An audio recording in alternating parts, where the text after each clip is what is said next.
In order to write this story, I knew that I had to talk with Matthew McKeon. He was the central character in the court-martial, and he was the central character who made the decision to march those recruits into the waters where 6 of them drowned. But 40 years had passed, and obviously this was not a topic that he was going to be happy to talk about. I learned that as it happened, I was living in Massachusetts at the time, as was McKeon.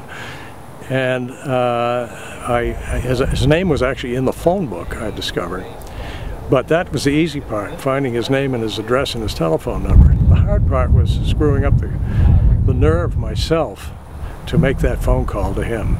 And I knew I had to do it, but I delayed it for a few days until I finally recognized if I'm going to do this story, I've got to talk with him.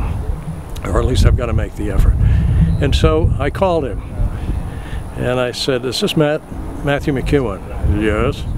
And I said, "Well, my name is John Stevens, and I'm doing some research on the Ribbon Creek incident." And I heard him say, "Oh my God."